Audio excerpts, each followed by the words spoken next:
December 2002 brought audiences one of the most ambitious period dramas ever made. Gangs of New York transported viewers straight into the blood-soaked streets of 1860s Manhattan, where Leonardo DiCaprio and Daniel Day-Lewis clashed in a brutal fight for control of the 5 points. But behind the scenes, this wasn't just another film, it was a decades-long obsession shaped by chaos, extreme dedication, and near disaster. What most people don't realize is that this story began over 30 years before the cameras ever rolled. A young Martin Scorsese discovered a book in 1970 that completely captivated him, The Gangs of New York by Herbert Asbury. He immediately saw it as the foundation for a sweeping American epic about violence, power, and the birth of modern society. The problem? No studio wanted to touch it. For years, major companies turned it down, scared off by the risks of expensive historical films. It wasn't until 1999 that Miramax finally agreed to take the gamble, turning Scorsese's decades-long dream into reality. When production finally began, it was unlike anything Hollywood had seen in years. Instead of relying on digital effects, the team built massive, detailed sets from the ground up in Rome. Entire neighborhoods of old New York were recreated, streets, docks, mansions, and slums stretching across acres. When George Lucas visited the set, he reportedly told Scorsese something chilling: this would likely be the last time a production of this scale would ever be built physically. And he wasn't far off. But the real intensity came from the actors, especially Daniel Day-Lewis. Known for his extreme method acting, he pushed himself to dangerous limits. During a freezing winter shoot, he refused to wear anything other than authentic 1860s clothing. No modern coats, no shortcuts.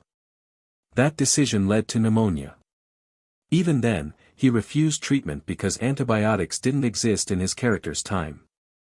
It took serious intervention before he finally agreed to get medical help. That wasn't the only risk he took. For his character's unsettling glass eye, he wore a real prosthetic and trained himself to tap it with a knife, on camera, repeatedly, without flinching. It wasn't scripted. It was something he added, and it left everyone on set genuinely disturbed. His commitment didn't stop there. He trained with professional knife throwers, studied butchery by working in a real shop, and stayed in character the entire time, on and off set.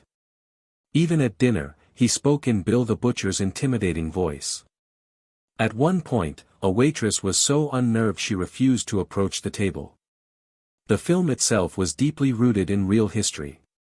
The gangs portrayed, the Dead Rabbits, the Bowery Boys, and others, actually existed.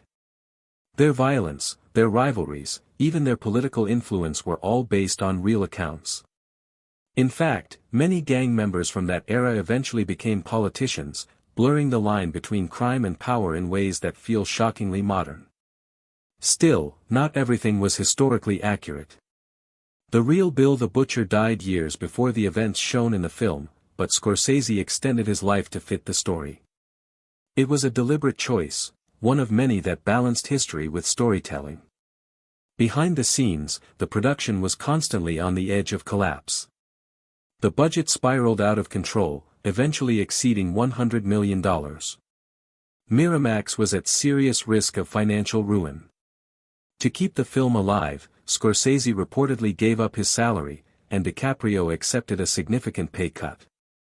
Everyone involved understood this wasn't just another movie, it was something bigger.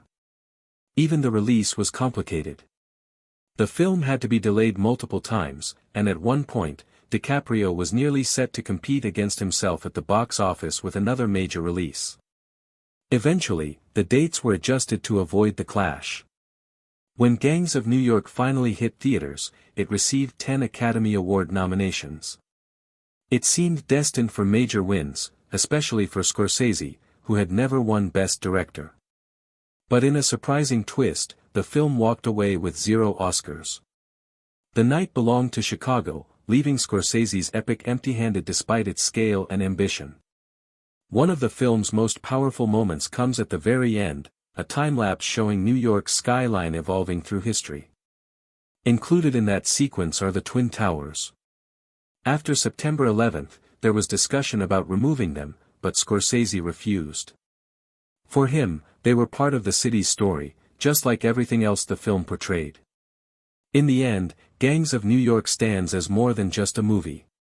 It's a testament to obsession, risk, and the lengths artists will go to bring a vision to life.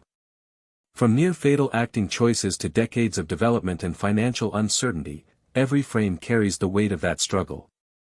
And maybe that's what makes it unforgettable, not just what's on screen, but everything it took to get there.